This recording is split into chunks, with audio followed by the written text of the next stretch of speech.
London में घर खरीदने की ख्वाहिश रखने वालों के लिए एक अच्छी खबर आई है।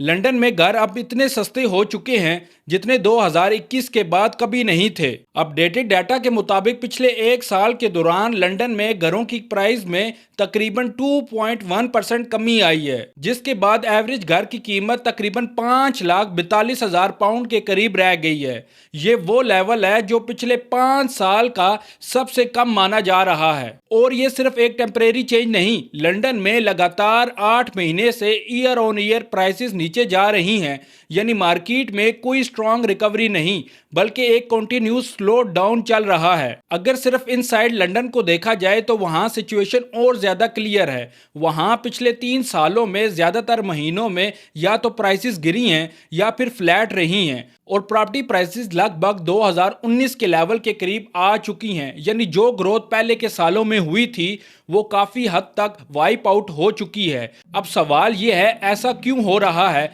इसके पीछे एक नहीं बल्कि कई फैक्टर्स हैं। सबसे पहला फैक्टर टैक्सेस और गवर्नमेंट पॉलिसीज। रिसेंट टाइम में स्टाम्प ड्यूटी की कॉस्ट बढ़ गई है, जिसकी वजह से प्रॉपर्टी लेना पहले से ज्यादा महंगा हो गया है। इसके अलावा नॉन डोमिसाइल रूल में चेंजेस ने भी हाई इनकम और इंटरनेशनल बायर्स को लंदन मार्केट से दूर कर दिया है। और सबसे ज्यादा जिस चीज ने अनसर्टेनिटी क्रिएट की वो फ्यूचर टैक्स प्लान है। खास तौर पर वो प्रपोजल जिसमें 2 मिलियन पाउंड से ज्यादा प्रॉपर्टीज पर एडिशनल एनुअल चार्जेस लगाने का प्लान है। इस न्यूज ने ऑलरेडी लग्जरी होम्स की डिमांड को स्लो कर दिया है। दी टेलीग्राफ के मुताबिक एक्सपर्ट्स का कहना है कि हाई वैल्यू प्रॉपर्टी सेगमेंट में तकरीबन 5% तक मजीद गिरावट आ सकती है। दूसरा बड़ा फैक्टर मॉर्गेज रेट। जो रेट्स पहले तकरीबन 4.9% के करीब थे वो अब 5.6% के आसपास पहुंच गए हैं। इसका डायरेक्ट इफेक्ट ये होता है कि मंथली इंस्टॉलमेंट बढ़ जाती है और बायर्स की परचेजिंग पावर कम हो जाती है।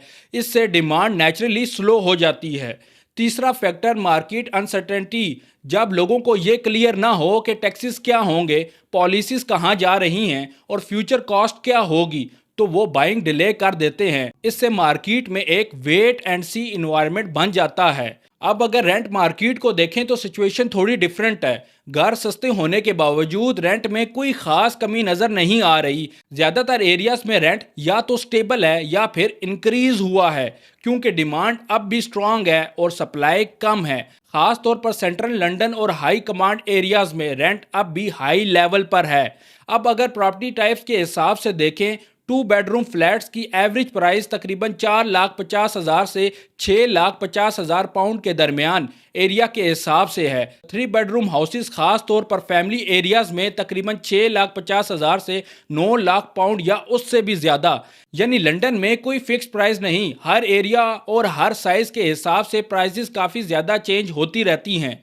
अगर ओवरऑल सिचुएशन देखी जाए तो लंदन प्रॉपर्टी मार्केट इस वक्त एक ऐसे फेज में है जहां प्राइसेस नीचे जा रही हैं, बायर वेट कर रहे हैं। सीधी बात यह है, ये कोई क्रैश नहीं बल्कि एक स्लो और कंट्रोल डाउन टर्न है जो टैक्सेस, मॉर्गेज रेट और पॉलिसीज अनसर्टेनिटी की वजह से चल रहा है। देखो यार, लंदन की मार्केट अब भी कॉम्प्लेक्स है, लेकिन जिन लोगों ने सालों से इंतजार किया था उनके लिए शायद ये वक्त इन्वेस्टमेंट करने का या फिर घर खरीदने का है। आपका इस बारे में क्या ख्याल है? कमेंट सेक्शन में लाजमी बताइएगा। अगर आपको ये वीडियो पसंद आई हो तो लाइक और शेयर करें, और यूके से रिलेटेड ऑथेंटिक न्यूज़ सुनने के लिए हमारे चैनल NN डिजिटल को फॉलो कर लें। शुक्रिया।